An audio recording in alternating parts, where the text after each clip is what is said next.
Esta es una edición especial de White Paper y Proyecto 1954 de la US Mexico Foundation. Desde Washington, D.C., reunimos a voces clave del North Capital Meridian Diplomacy Forum, donde se discute el rumbo de la relación comercial, política y estratégica entre México, Estados Unidos y Canadá. Así que hicimos esta alianza porque creemos que estas conversaciones pueden ser de mucha relevancia para nuestra comunidad empresarial. En esta serie semanal te presentaremos 8 pláticas que tuvimos entre Enrique Perret, Emilio Cadena y yo, con diferentes invitados e invitadas de distintas industrias. Esperamos tus comentarios. Este episodio es presentado por Van Coppel. Hello everyone, I'm Susana Sáenz and I'm very glad to be here with Emilio Cadena, CEO of Prodensa and Chairman of the US Mexico Foundation. We want to talk about and understand better what's driving different trends on the workforce and different topics around USMCA. We are joined by Dan Foy, who is principal at Gallup. Welcome, Dan. Thanks for having me. Great to have you here.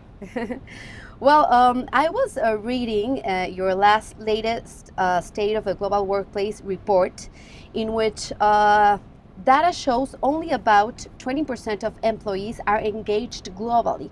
What is the real business cost for that? Well, it's a tremendous cost, and Okay. it's one of the biggest opportunities that the global economy really has. We talk so much about innovation and technology and competition internationally, but most organizations don't realize that their untapped potential is in their own employees currently. And the difference between an engaged employee and a disengaged employee is really profound. We've all experienced this, I'm sure. You know, you've had these moments where you're in the zone, you're feeling great about your work, you're motivated, you get home from work and you're excited to go back and tackle those challenges again. And we've also probably all had the experience of the other side of that coin, where every minute of the day is a grind. And that engagement measure, it's really measuring what's going on underneath the surface of that dynamic. And probably the most important thing we found is it's not fate, is that organizations, managers can really drive change in that. So when you look at organizations in our database that are at the very top of engagement, we have companies out there where 90% of their employees are engaged. And those companies, you see it in their profit, you see it in their turnover, you see it in their safety incidents across the board, all of these metrics. And in many cases, those are the companies those are the brands that we know, those are the companies that are really standing out in the global economy. And they're there because they've really made these changes inside the organization to bring out the best of every employee they have. And having said that, I think with the USMCA context, talent is becoming a decisive factor when companies choose between Mexico and the US. I'd say so, yeah. And it's kind of incredible when we look at our data across North America, and I've been doing a lot of this with the North Capital Forum coming up here, is the difference between US, Mexico, and Canada on some of these indicators is pretty striking. Yeah. One of the things that jumps out for me with Mexico in particular is we see this surge of optimism, I would say, among the youth in Mexico and particularly among employees in Mexico. So while Mexico still has a ways to go on a lot of metrics, we see that people in Mexico are much more likely to feel like local economic conditions are getting better. They're tied with the US and whether or not they think it's a good time to find a quality job. And in many ways, those numbers for Mexico have really been improving over the last few years. While in the US, there's been a little bit more headwinds. We've seen the good time to find a job number has really slipped over time. And then Canada, by contrast, sort of the third major party in this conversation, we really have seen some pretty big gaps opening up there where Canada's facing some pretty strong headwinds on some of the perceived economic conditions. So there's a lot going on in Mexico, at least from the population level, what we see that is pretty encouraging for the future. Okay. Can I ask you a question, Nan? Before going into a little bit more detail, why you think this difference between Mexico and the US and Canada, but the region compared to other regions in the world, where does the workforce stand in terms of optimism in Asia or in Europe? What's your take on that? Yeah, well, North America really still stands out from a lot of the rest of the world. There's highlight countries out there for sure, but we see that North America and actually Latin America has seen a real pickup more broadly, not just Mexico, but the rest of Central and South America in employee engagement over time. Other parts of the world are really, really lagging behind. So it's a big concern. We don't see the same kind of practices being adopted elsewhere. Do you guys measure China, for example, also? Or? We do, yeah. Yeah, China's closer. China has seen gains, but is closer to the global median, whereas North America tends to be a little bit higher than that. And why do you think the main difference are between Mexico and the US on this difference on optimism and engagement of people? That's a really good question. And it kind of gets at the psychology underneath these metrics for me. So, we often talk about the data that we provide as being the metrics beyond GDP, right? Anybody can go out and we can count the size of the economies. Of course, the US is the largest economy in the world. The productivity rates of US is the most productive economy in the world. Many metrics where the US really stands out.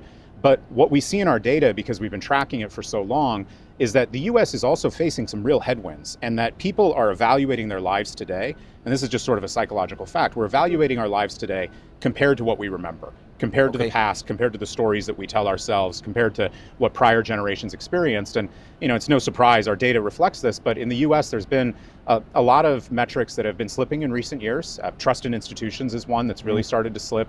We see that partisanship is really growing significantly in the US, and getting to a point where really opinions about the economy, things that should be neutral, you would think, is it a good time to find a job or not?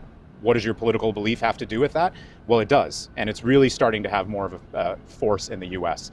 Mexico, by contrast, is a country where a lot of the gains really appear in our data to be happening more recently. And so that reference point that they're comparing themselves to when they're thinking about the economy and the experiences they're having today, things are really tangibly feel significantly better for a lot of people across the country.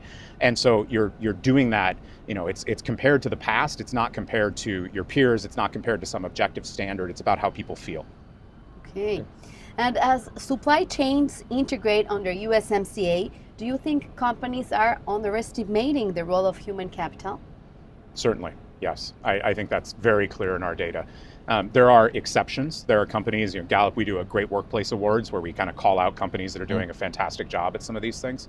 But by and large, there's a lot of companies that I think are missing this moment.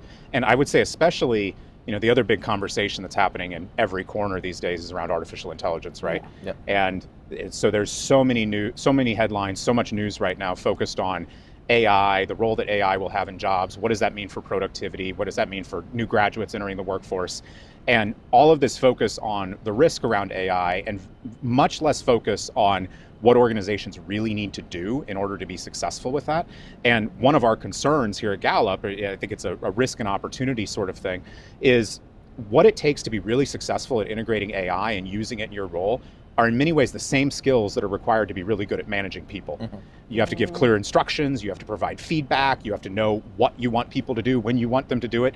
And a lot of organizations don't have those skills in place. They've seen that we see that in their engagement data.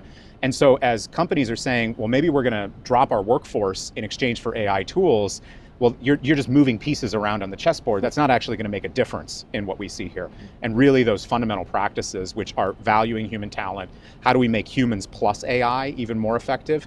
But you've got to start with the humans, because at the end of the day, humans are going to be the ones that are doing most of the work and using those tools and coming up with the applications for those tools that are going to make a difference for these companies. And that's something that I don't see in the conversation as much as we'd like. You are an expert on perceptions. Where does the perception of people stand on AI?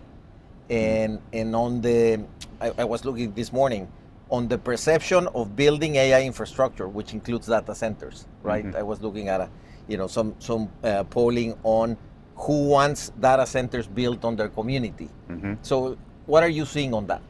There's a lot of trepidation, a lot of concern among people. And then we have a lot of data in the US. We don't have as much data outside the US. That's actually something that we're going to be changing very soon here. Actually, along with Microsoft, Gallup has just recently announced that we're going to be collecting data globally on how people are using and perceiving AI through our world poll. So tune back in for that one. We should have the first data coming out later this year.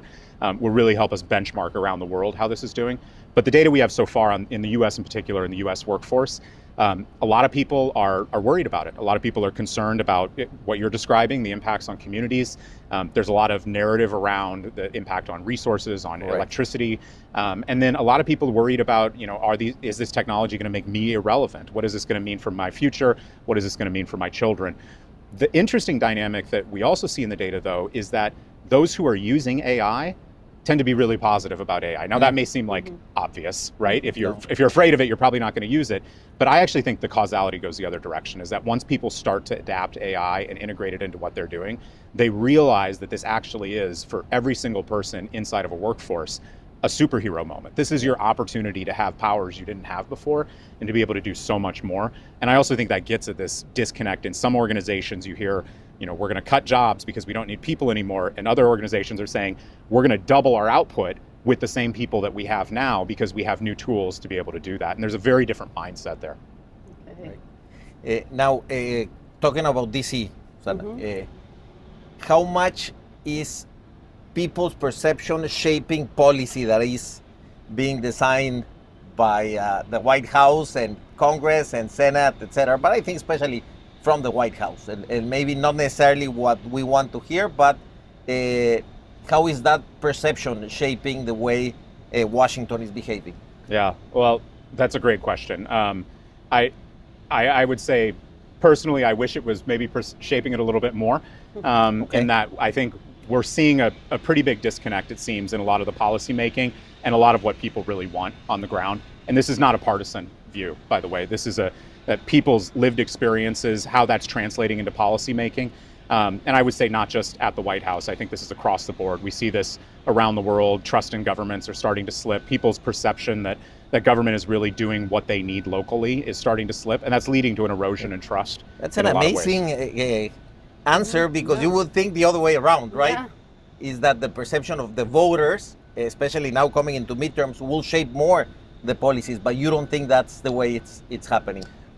I think there's examples where it is and maybe examples where it isn't. There's a wishy-washy answer for you. Yeah. But the other thing that I think really stands out, when we think about the role of policy and partisanship and public opinion, is we've seen this really dramatic increase in recent years in how partisan people's views are of these basic facts. I talked about this with economic conditions a little bit earlier. Okay. But we see if you poll, as we do, and you ask Republicans and Democrats whether or not they think that the economy is going to be in a recession a year from now, or if it's going to be booming better than ever before, you can almost just say, if I know the respondent's political ID, I know whether or not they think the economy is going to be doing well. Now, we're at Gallup, we're strictly nonpartisan, we're just here to report what people think.